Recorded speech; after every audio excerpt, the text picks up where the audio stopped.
ఆంధ్రప్రదేశ్ రాజకీయాల్లో యనమల రామకృష్ణుడిది ప్రత్యేక స్థానం. 1982లో తెలుగుదేశం పార్టీ ఆవిర్భావం సందర్భంగా ఆయన పార్టీలో చేరారు. లాయర్గా ప్రాక్టీస్ చేసుకుంటున్న ఆయన్ను నందమూరి తారక రామారావు తుని నియోజకవర్గం నుంచి ఆహ్వానించారు. దాంతో ఆయన పార్టీలో చేరారు. అక్కడి నుంచి ఆయన అప్రతిహతంగా ఎదుగుతూ వచ్చారు. 1983, 85, 89, 94, 99, 2004 ఎన్నికల్లో వరుసగా గెలిచి 6 సార్లు ఎమ్మెల్యే అయ్యారు. మొన్నటి వరకు ఎమ్మెల్సీగానూ కొనసాగారు. కానీ ఆయనకు మరోసారి ఎమ్మెల్సీగా కంటిన్యూ చేసేందుకు సీఎం చంద్రబాబు ఒప్పుకోలేదు. దాంతో ఆయన రాజకీయాలకు గుడ్ బై చెప్పే ఆలోచనలో ఉన్నట్టు ప్రచారం సాగుతోంది. వాస్తవానికి 1989లో తెలుగుదేశం పార్టీ ఓటమి పాలైంది. దాంతో ఆయన పీఏసీ చైర్మన్గా క్యాబినెట్ ర్యాంకులో కొనసాగారు. ఆ తర్వాత 2009లో ఓడిపోయారు. ఆ తర్వాత 2014, 19 ఎన్నికల్లో ఆయన తన సోదరుడు కృష్ణుడిని పోటీ చేయించగా ఆయన కూడా ఓడిపోయారు. 2024లో తన కుమార్తె దివ్యను టీడీపీ నుంచి నిలబెట్టి గెలిపించుకున్నారు. ఆయన సోదరుడు వైసీపీలోకి వెళ్లిపోయారు. మొన్నటి వరకు టీడీపీలో ఆయన నెంబర్ 2గా వ్యవహరించారు. ఎమ్మెల్యేగా స్పీకర్, మంత్రి, పబ్లిక్ అకౌంట్స్ కమిటీ చైర్మన్, శాసనమండలి ప్రతిపక్ష నేత, శాసనమండలి నేత ఇలా ఎన్నో పదవులు నిర్వహించారు. అయితే 2024 ఎన్నికల తర్వాత ఆయన రాజకీయ జీవితం మసకబారింది. అధిష్టానం పట్టించుకోవటం మానేసింది అని నాయకులే చెబుతున్నారు.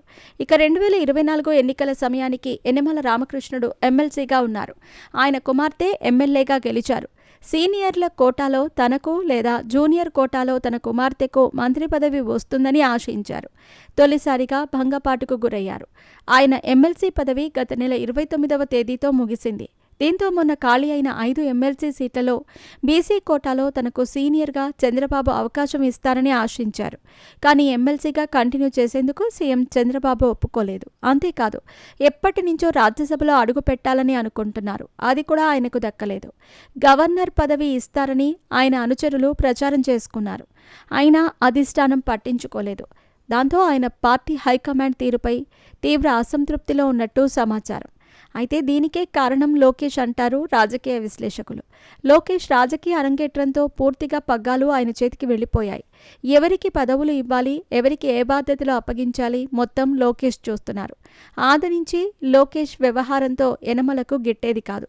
దీనికి తోడు యనమల నాడు ఉమ్మడి తూర్పుగోదావరి, నేడు కాకినాడ జిల్లా నుంచి ప్రాతినిధ్యం వహిస్తున్న పార్టీ సమావేశాలు, జిల్లా పరిషత్ సమావేశాలు, జిల్లా సమీక్షా సమావేశాలకు వచ్చేవారు కాదు. అడపదడప పార్టీ కార్యాలయంలో ప్రెస్ మీట్ పెట్టి వెళ్లిపోయేవారు.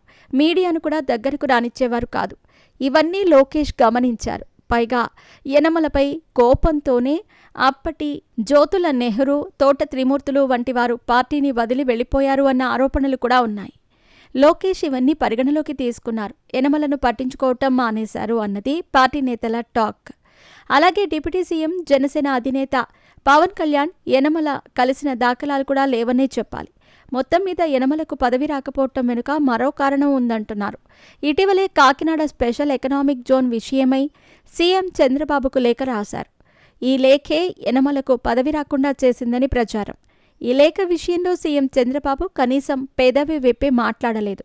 ఆ లేఖ గురించి ప్రస్తావించలేదు. శాసనమండలి నుంచి రిటైర్ అవుతున్న సభ్యుల సత్కార కార్యక్రమానికి కూడా ఆయనను పిలవలేదని సమాచారం. దీంతో యనమల రాజకీయ జీవితం ముగిసింది అని ఆయన సోదరుడు వైసీపీ నేత కృష్ణుడు వర్గీయులు చెబుతున్నారు. యనమల రాజకీయ జీవితంపై ఓ పుస్తకం కూడా రాస్తున్నారు. తద్వారా ఆయన ఇక రాజకీయాలకు స్వస్తి చెప్పినట్లేనని చెప్పకనే చెప్పినట్లయింది. తెలుగుదేశం పార్టీలో, తెలుగుదేశం ప్రభుత్వంలో నెంబర్ 2గా వ్యవహరించి ఆఖరి క్షణంలో ఆయన అవమానకరంగా తప్పుకున్నారు అన్న ఆవేదన మాత్రం ఆయన సొంత అనుచరుల్లో వ్యక్తమవుతోంది.